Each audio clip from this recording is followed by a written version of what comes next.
ये कश्मीर रिपोर्ट है। आप सब नाजरीन का खुशामदीद। मैं हूं आपकी मेज़बान उमायमा ऋषि। नाजरीन, साइंटिफिक टेम्पर सिर्फ एक किताबी लफ्ज़ नहीं, ये हमारा आईनी फ़र्ज़ है। ये सोच को वाज़ेह करता है, तो हम परस्ती को तोड़ता है और हमें सबूत की बुनियाद पर फैसले करना सिखाता है। जब हम साइंस की तालीम मजबूत करते हैं, मीडिया लिटरेसी बढ़ाते हैं और लोगों को इल्म से जोड़ते हैं, तब एक वाकई प्रोग्रेसिव और अक्लमंद मुआशरा तैयार होता है। 26 नवंबर को कॉन्स्टिट्यूशन डे मनाया जाता है, वो दिन जब भारत की कॉन्स्टिट्यूएंट असेंबली ने 1949 में अपना आइन तस्लीम किया।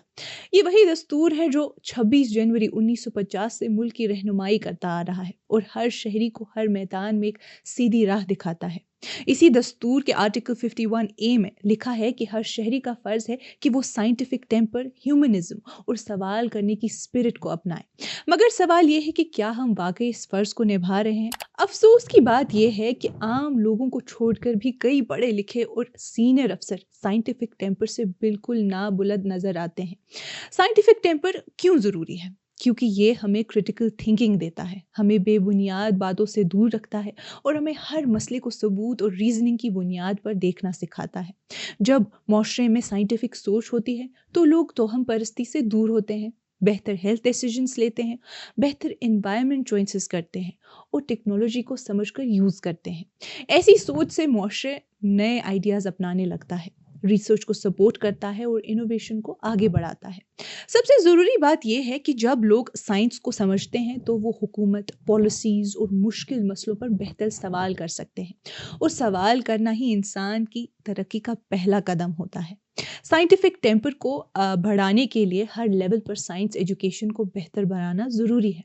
स्कूल से लेकर यूनिवर्सिटीज़ तक लोगों को वर्कशॉप्स, डिस्कशंस और साइंस बेस्ड एक्टिविटीज़ में शामिल करना भी लाजमी है। आज के सोशल मीडिया के दौर में मीडिया लिटरेसी बहुत ही अहम है, क्योंकि झूठी वीडियोस, व्हाट्सएप फॉरवर्ड्स और मिस इन्फॉर्मेशन ने अक्ल को बहुत नुकसान पहुंचाया है। इसलिए जिम्मेदार रिपोर्टिंग और वेरीफाइड इन्फॉर्मेशन को प्रमोट करना वक्त का तकाजा बन चुका है। साथ ही हमारे बुजुर्ग साइंटिस्ट्स, इन्वेंटर्स और थिंकर्स की अचीवमेंट्स को भी हाईलाइट करना चाहिए, जो रैशनल सोच की बेहतरीन मिसाल रहे हैं। साइंटिफिक टेम्पर का असल फ़ायदा ये है कि हमें खुली सोच देता है।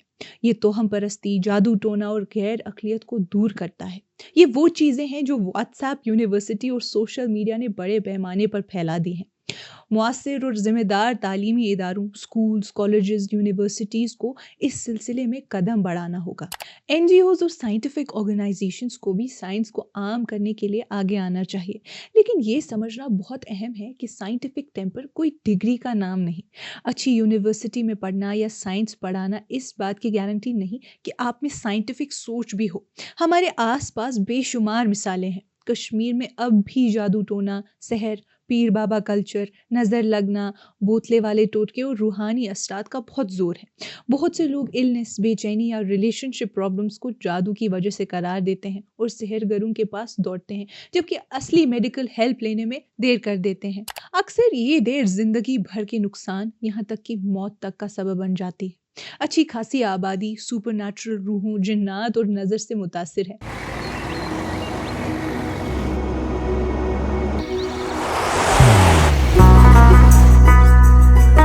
मोहब्बत वही जो दिल से हो, इबादत वही जो दिल से हो, दुआ वही जो दिल से निकल आए, बात वही जो दिल से कही जाए, दोस्त वही पक्का जो दिल से साथ निभाए, रिश्ता वही बेजोड़ जो दिल से जोड़ा जाए। दिल से ही तो होते हैं इरादे चट्टान से, दिल से ही तो बनते हैं घर खाली मकान से। दिल से बनी हर चीज पुश्तों तक चलती है, इसलिए खैबर सीमेंट का जर्रा जर्रा दिल से बना है, ताकि आप जो कुछ भी बनाएं दिल से बनाएं। खैबर सीमेंट, दिल से बनाओ। साउथ एशिया की आम सुपरस्टिशंस, शाम के बाद झाड़ू ना देना, नाखूनों को काटना, काली बिल्ली का रास्ता काट जाना, खुजली करता हाथ, सब कुछ हमारे माशरे में रहता है। किसी बुरी चीज़ के होने का असर उस शख्स से जोड़ दिया जाता है जो सुबह सबसे पहले देख लिया जाए। ये बिलीव्स अक्सर कल्चर, तालीम की कमी और इम्प्रॉपर मेडिकल एक्सेस की वजह से मजबूत हो जाते हैं। नाज़रीन, ये हाल सिर्फ कश्मीर का नहीं, पूरा मुल्क इसी तरह की मिसालों से भरा हुआ है। हैरत ये है कि कई साइंटिस्ट्स और रिसर्चर्स भी तो हम परस्ती के शिकार हैं। हम एस्ट्रोलॉजी, इल्म नुजूम, यानी वो इल्म जिससे सितारों की गर्दिश की बुनियाद पर इंसानों की किस्मतों के फैसले दिए जाते हैं, को अक्सर एस्ट्रोनॉमी यानी फल्कियात के बराबर या उससे ऊपर रख देते हैं। जब कोई सियासतदान ये क्लेम करे कि हज़ारों साल पहले इंडिया में प्लास्टिक सर्जरी होती थी या लोग हवा में उड़ते थे, तो अजीब लगता है। मगर जब साइंटिफिक कम्युनिटी खामोश रहे, तब समझ आ जाता है कि साइंटिफिक टेम्पर अभी तक हमारी हकीकत नहीं बना। इसलिए ज़रूरत इस बात की है कि रैशनल सोसाइटी बनाने की कोशिश शुरू हम खुद से करें। अगर पढ़े लिखे लोग ही बेवकूफ़ी फैलाने लगे तो आम लोगों को कौन समझाएगा? और हाँ, एक पढ़ा लिखा बेवकूफ़ एक अनपढ़ बेवकूफ़ से ज़्यादा खतरनाक होता है। नाज़रीन, आज की इस कश्मीर रिपोर्ट में इतना ही। बाकी मज़ीद मालूमात के लिए बने रहिए कश्मीर लाइव के साथ।